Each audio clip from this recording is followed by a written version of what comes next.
زکوٰۃ حقیقت میں ہے کیا، اس کو سمجھ لیجئے۔ زکوٰۃ کے اعتبار سے بھی شریعت اسلامی کی روح سے مال جو ہے وہ دو قسم کا ہے۔ جیسے زمین میں نے عرض کیا دو قسم کی ہے، خراجی عشری، ایسے ہی مال باطنی، اموال باطنی، اموال ظاہری۔ کسی شخص نے گھر میں کچھ پیسہ رکھا ہوا پس انداز کر کے، یہ اموال باطنی ہے۔ کسی نے زیور رکھا ہوا ہے، چلیے سونے کی ڈلی رکھ لی ہے کسی نے، کسی برے وقت کے لیے، پتہ نہیں نوٹ جو ہیں وہ تو دھیلے کے رہ جائیں، جیسے کویتی دینار ہو گیا تھا، کہیں ایسی آفت نہ آ جائے کوئی تھوڑا سا سونا لے کر رکھ لو۔ یہ جو گھر میں چھپا ہوا مال ہے یہ اموال باطنی ہے، ان کی زکوٰۃ اسلامی ریاست نظام خلافت زبردستی نہیں لیتی، ورنہ تو گھر گھر جا کے جامع تلاشی کرنی پڑے گی، ٹرنک کھولنے ہوں گے، تکیے ادھیڑ کر دیکھنے ہوں گے کہیں کچھ رکھا ہوا تو نہیں ہے۔ اسلام کا نظام نظام فطرت ہے۔ اموال باطنہ میں آپ کو آزادی ہے، زکوٰۃ دیں جسے چاہیں دے دیں، آپ کا اور اپنے رب کا معاملہ ہے، وہاں حساب جا کے دے دیجئے گا۔ اموال ظاہری کی زکوٰۃ جبراً لی جائے گی۔ وہ کیا ہے؟ یہ مال ہے جو دکانوں میں ہے، اموال تجارت، یہ فیکٹریاں ہیں جن میں فنشڈ پروڈکٹ بھی ہے، خام مال بھی ہے، یہ بھیڑ بکریوں کے گلے ہیں، ہزار ہزار بھیڑیں اور ہزار ہزار بکریاں، اونٹوں کی قطاریں، یہ ہے جو ظاہر مال ہے، سامنے ہے، کہاں چھپا کر لے جائیں گے؟ گودام بھی ہے تو وہ گھر تو نہیں ہے، گودام کی تلاشی ہو سکتی ہے، دکان کا حساب لگایا جا سکتا ہے۔ فیکٹری کے اندر اس کی زمین، اس کی مشین، اس کے ٹولز ایگزمپٹ، اس پر زکوٰۃ نہیں ہے۔ لیکن جو بھی مال ہے اس میں وہ دو شکلوں میں ہوگا، یا خام مال ہے، کپڑا بنانے کا کارخانہ ہے تو دھاگا پڑا ہے اتنے کروڑ کا، تیار کپڑا ہے اتنے کروڑ کا، اس کا 2.5% دے دیجئے۔ مال ہے 5 لاکھ کا دکان کے اندر، 2.5% دے دیجئے، اموال ظاہرہ ہے۔ اور اس میں اس سے کوئی غرض نہیں کہ سال بھر میں آپ نے کچھ کمایا کہ گوایا، جب تک آپ نصاب کی حد سے اوپر ہیں، چاہے آپ کا اس سال میں آدھا مال گیا، 10 لاکھ کی مالیت تھی، اب آپ 5 لاکھ کے ہیں، لیکن 5 لاکھ پر بھی آپ کو 2.5% دینا ہے، چاہے کمایا ہو چاہے گوایا ہو۔ اور یہ ٹوٹل پر ہے، کسی اکاؤنٹنٹ کی ضرورت نہیں، جو تاریخ معین ہے جا کر دیکھیے کیا مال پڑا ہوا ہے، 2.5% حساب کر کے دے دیجیے۔ اتنی رقم آئے گی۔ ابھی جو کہہ رہے تھے جنرل صاحب کہ یہ نعرہ بھٹو نے لگایا، یہ بالکل وہی بات ہے جو علامہ اقبال نے فرمائی ہے، مغربی تہذیب میں بھی ایک حصہ حق کا ہے، اگرچہ باطل نے اس کے اوپر پورا غلبہ حاصل کر لیا، لیکن حق کا حصہ اس میں بھی تھا۔ وہ کیا تھا؟ اوہام پر اپنی بات نہ قائم کرو، لا تقف ما لیس لک بہ علم ان السمع والبصر والفؤاد کل اولئک کان عنہ مسئولا۔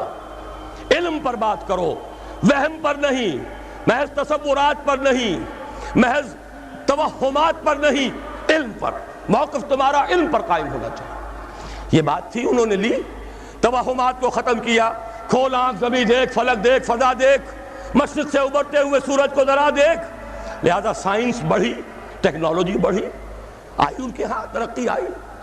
اسی طرح یہ سمجھ لیجئے روٹی، کپڑا اور مکان کوئی کافرانہ نعرہ نہیں تھا، یہ افراد کا بنیادی حق ہے، اور تاریخ انسانی میں پہلی مرتبہ عمر فاروق نے اس حق کا بیان کیا۔ اگر دجلہ اور فرات کے کنارے ایک کتا بھی بھوکا مر گیا تو عمر قیامت کے دن ذمہ دار ہوگا۔ کون مارکس ہے، کیا پدی اور کیا پتی کا شوربہ، کون کوئی جدید تصورات دینے والے ہوں گے؟ یہ کل کی پیداوار ہے اور آج ختم ہو چکے، آج ان کے چہروں پر کالک بری جا رہی ہے، آج ان کے مجسمے گرائے جا رہے ہیں۔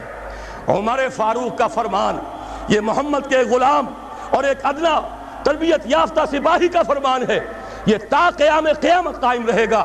ہر شہری کی بنیادی ضروریات کی کفالت ہے جو نظام خلافت کے ذمے ہے۔ اور اس میں تو جیسا کہ میں نے عرض کیا، اس میں تو حضرت عمر نے مسلمان نہیں کہا، صرف مسلمان نہیں، جانوروں تک بات پہنچا دی۔ اس کا مطلب یہ کہ غیر مسلموں کا بھی حق ہے۔ اس لیے کہ حضرت عمر ہی نے ایک مرتبہ دیکھا تھا، کسی صوبائی دارالحکومت کے دورے پر گئے تھے، کوئی ایک بڈھا غیر مسلم غالباً مجوسی تھا، وہ کچھ خیرات مانگتا پھر رہا تھا، بہت بوڑھا ضعیف۔ وہاں کے عامل سے حضرت عمر نے پوچھا یہ کیا معاملہ ہے، یہ خیرات مانگنے پر کیوں مجبور ہو گیا؟ تو انہوں نے کہا غریب ہے اور اس کے پاس کوئی ذریعہ نہیں ہے۔ فرمایا یہ بڑا ظلم ہے کہ جب یہ جوان تھا، کماتا تھا، ہم اسے جزیہ لیتے تھے، اور آج اگر یہ بوڑھا ہو گیا ہے اور اس کا کوئی والی وارث نہیں ہے تو ہم نے اسے سڑکوں کے اوپر بھیک مانگنے کے لیے چھوڑ دیا، اس کا بھی وظیفہ مقرر ہو جائے گا۔ یہ ذمہ داری، یہ کفالت عامہ ہر شہری کے لیے۔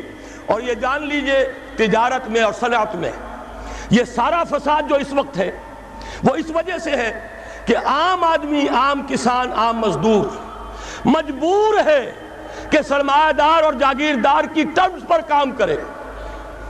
نہ کرے گا تو کیا کرے گا؟ ٹریڈ یونین بنا لیجئے، وہ بھی جیبی ٹریڈ یونین بنا لیں گے، ان کے اپنے ایجنٹ ہوں گے۔ اب لڑیے، خون کس کا جائے گا؟ مزدور ایک دوسرے سے ٹکرائیں گے، کچھ حاصل نہیں۔ اسلام نے کیا نظام دیا ہے؟ آپ غریب کو ضمانت دے دیجئے، اگر تمہیں صحیح ویج نہیں مل رہی، تمہیں صحیح مبادلہ نہیں مل رہا اپنی محنت کا، مت کام کرو، تمہیں بھوکا نہیں مرنے دیا جائے گا، تمہاری بنیادی ضروریات کی کفالت ریاست کرے گی۔ اب ہوئی برابر کی چوٹ۔ اگر کارخانے دار کہہ سکتا ہے کہ اگر آپ کو یہ چیز منظور ہے کام کیجئے ورنہ جائیے، سب مزدور چلے جائیں گے، میں لاک اپ کر دوں گا، کارخانہ بند کر دوں گا، لیکن یہ کہ مزدور اس وقت یہ نہیں کہہ سکتا، وہ تو کہے گا جناب اسی تنخواہ پر کام کروں گا، اس لیے کہ ایک دن کام نہ کرے شاید بچ جائے، 2 دن کام نہ کرے بچ جائے، تیسرے دن فاقہ آئے گا، اس کے پاس کھانے کو نہیں ہے۔ لیکن اگر معلوم ہو میری ریاست خلافت اللہ فی الارض، وہ ضامن ہے، وہ رب العالمین ہے، اور اسی کی رب العالمینی کا یہ مظہر ہے نظام خلافت، رحمت للعالمینی کا سب سے بڑا مظہر محمد الرسول اللہ کی یہ نظام خلافت، یہ ضامن ہے، یہ مجھے بھوکا نہیں مرنے دے گا، یہ میرے بچوں کے لیے کوئی نہ کوئی چھت ضرور فراہم کرے گا، تو پھر اس کے پاس بھی بارگیننگ پاور ہے، وہ بھی قدم جما کر بات کرے گا کہ جناب یہ ویج دیتے ہیں تو کام کروں گا ورنہ نہیں کروں گا۔ یہ ہے جو آسان ترین حل ہے۔ باقی یہ کہ جبر کیا تھا روس نے، اس کا حشر دیکھ لیا، اور سرمایہ دارانہ نظام اس وقت تو بڑا خوش ہے، اس کے ڈنکے بج رہے ہیں، اس کی فتح ہو گئی، سب سے بڑا دشمن سرنگو ہے، وہ تو سجدہ کیے ہوئے ہے۔ لیکن یہ کہ واقعہ یہ ہے سرمایہ دارانہ نظام کے اندر جو کنٹرڈکشنز ہیں، جو تضادات ہیں، اب وہ ظاہر ہوں گے۔ جب باہر مقابلہ تھا، اندر کی لڑائی ختم تھی، اب اندر سے فساد ابھرے گا، اندر سے ایکسپلوژن ہوں گے۔ یہ غیر فطری نظام، یہ غیر انسانی نظام، یہ غیر معقول نظام ختم ہو کر رہے گا۔ کاش کہ اس کی جگہ صحیح، معتدل، متوازن، عادلانہ نظام خلافت، اس کا کوئی نمونہ ہم دنیا کے سامنے پیش کر دیں۔